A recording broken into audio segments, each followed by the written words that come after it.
Everyone. Last video में हमने आपको रिपोर्टिंग स्पीच के कुछ बेसिक टेबल्स लिखवाई थी। आशा है आपने उन टेबल्स को लर्न कर लिया।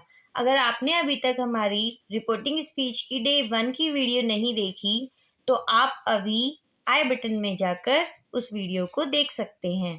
तो देखिए, आज हम रिपोर्टिंग स्पीच का डे 2 स्टार्ट कर रहे हैं। इस वीडियो में हम आपको कुछ बेसिक चीज़ें बताएंगे जिन्हें आप याद करने के बाद डायरेक्ट और इनडायरेक्ट नरेशन को आसानी से समझ सकते हैं। आज की वीडियो में हम आपको सिखा रहे हैं चेंज ऑफ वर्ब। इसके कुछ गोल्डन रूल्स होते हैं। देखिए, डायरेक्ट नरेशन में हमारे पास अगर से या सेज लिखा हो तो इनडायरेक्ट नरेशन में हम क्या करते हैं, जो आगे अपना सब्जेक्ट है उसे एज इट इज़ उतार देंगे। से है तो से की जगह पर हम लिखेंगे टेल, और अगर सेज लिखा हुआ है तो इसकी जगह हम लिखेंगे टेल्स, और फिर जो यहाँ अपना है ऑब्जेक्ट उसे हम लिख देंगे।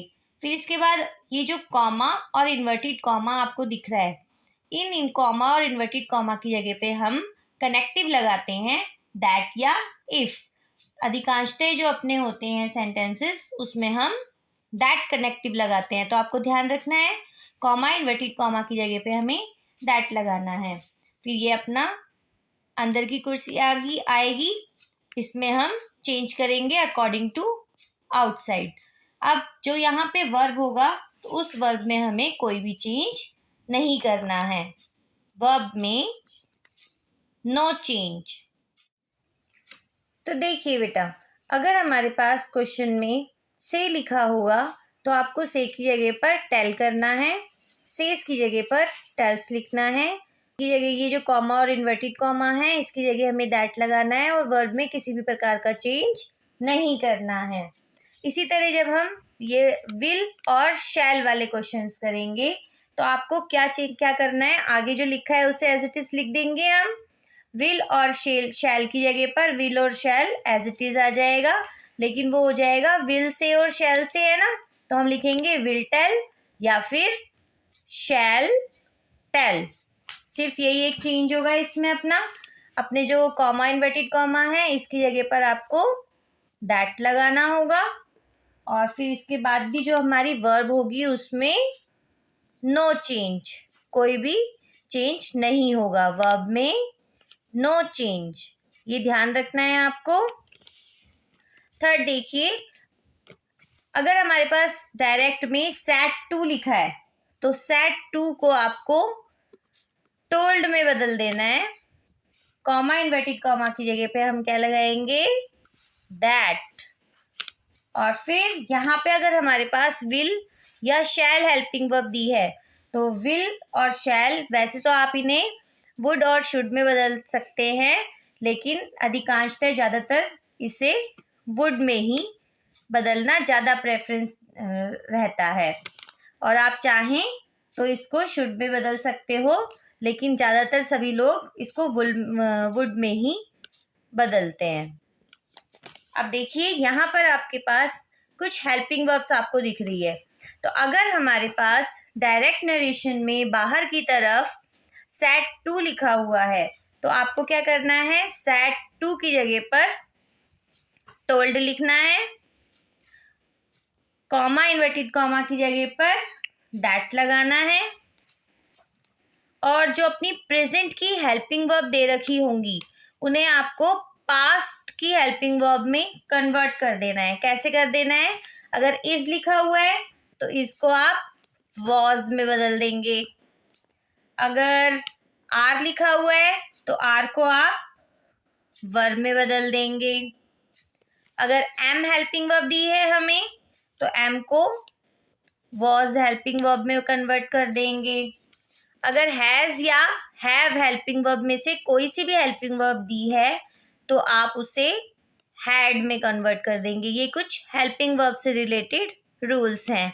इसी तरह देखिए, अगर हमारे पास क्वेश्चन में सैट टू लिखा है तो उसको हम टोल्ड में कन्वर्ट करते हुए कॉमा इन्वर्टेड कॉमा की जगह पर दैट लगाएंगे। अब अगर क्वेश्चन में हमारे पास डू या डज लिखा हुआ है तो डू या डज की जगह पर हमें इसकी पास्ट फॉर्म लिखनी है और वो होगी डिड। अगर हमारे पास कैन मॉडल दिया हुआ है तो कैन की पास्ट फॉर्म लिख देंगे कुड।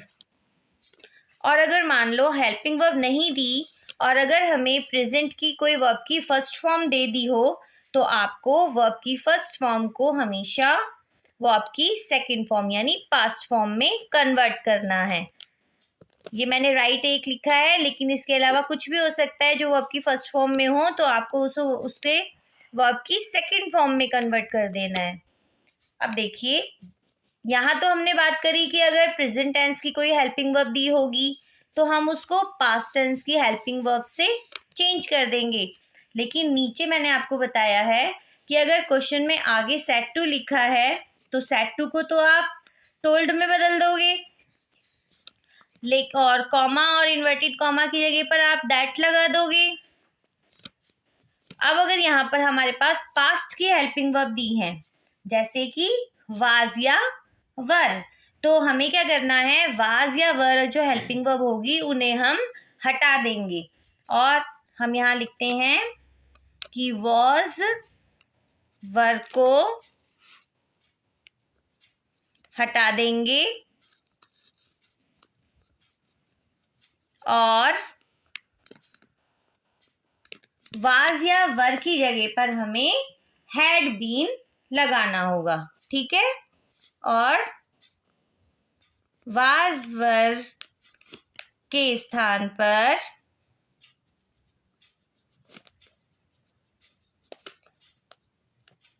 हैड बीन क्या लगाना है हमें, वाज वर की जगह पर हैड बीन लगा देंगे और वर्ब में कोई भी चेंज नहीं किया जाएगा। ठीक है बच्चों, देखो हमने क्या किया है कि हमने वाज वर को हटा देना है और वाज वर के स्थान पर हैड बीन लगा देना है। ये ध्यान रखना, अगर प्रेजेंट टेंस की हेल्पिंग वर्ब है तो पास्ट टेंस की हेल्पिंग वर्ब में कन्वर्ट कर दीजिए। देखिए प्रेजेंट टेंस है, पास्ट टेंस में कन्वर्ट कर रहे हैं, और अगर पास्ट टेंस की हेल्पिंग वर्ब दी हुई है तो पास्ट टेंस की हेल्पिंग वर्ब को हटाकर उसकी जगह पर हैड बीन लगाना है। पास्ट की हेल्पिंग वर्ब अगर हमारे पास वाज वर है। इसके अलावा देखिए, अगर हमारे पास क्वेश्चन में आगे की तरफ सेट टू लिखा है तो सेट टू को हम कन्वर्ट किस में कर रहे हैं, टोल्ड में, और फिर कॉमा इन्वर्टेड कॉमा की जगह क्या लगाना है, दैट। और अगर मान लो अंदर पास्ट टेंस की हेल्पिंग वर्ब तो नहीं दी लेकिन वर्ब की सेकंड फॉर्म दे दी यानी पास्ट फॉर्म दे दी, तो आपको क्या करना पड़ेगा, अगर वर्ब की पास्ट फॉर्म हमें दे रखी है तो हमें इन दैट लगाने के बाद हैड प्लस वर्ब की थर्ड फॉर्म लगानी होगी। कौन सी फॉर्म लगानी होगी, वर्ब की थर्ड फॉर्म लगानी होगी। जैसे मान लो हमारे पास प्लेड है तो हम क्या कर देंगे, प्लेड की जगह पर लिख देंगे हैड प्लेड, क्योंकि थर्ड फॉर्म प्लेड ही होती है।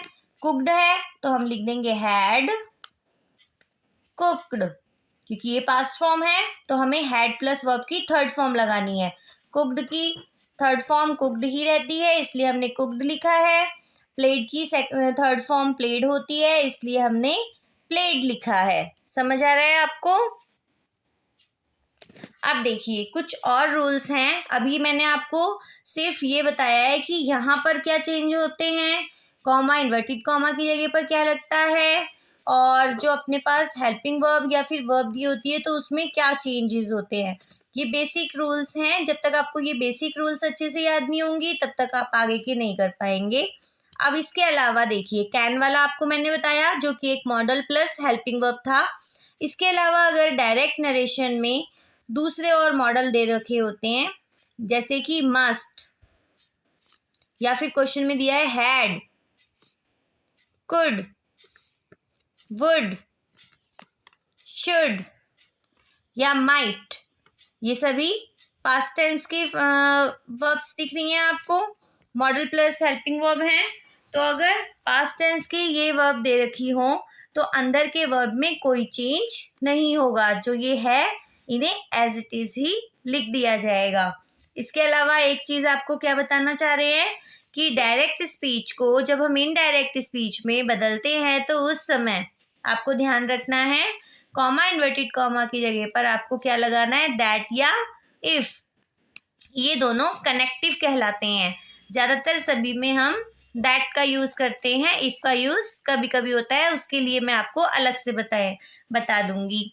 अब देखिए, जब हम दैट या इफ़ लगाएंगे तो जो बाहर वाला भाग है वो अंदर वाले भाग में जुड़ जाएगा, यानी कि ये कनेक्टिव बाहर वाले भाग को अंदर वाले भाग से जोड़ देते हैं।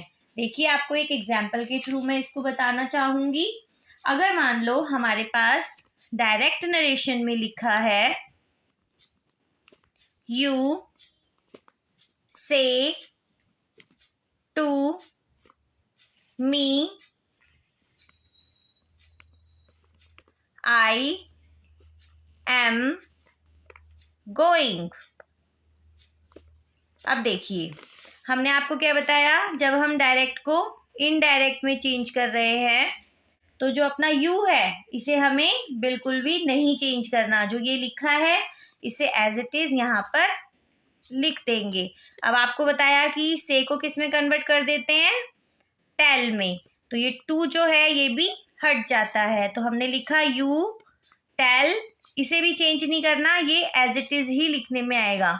अब कॉमा और इन्वर्टेड कॉमा है, इसकी जगह पे हम लगा देंगे दैट। और अब हम ये देखेंगे, ये क्वेश्चन बोल रहा है यू से टू मी, तुम मुझसे कहते हो आई एम गोइंग, मैं जा रहा हूँ।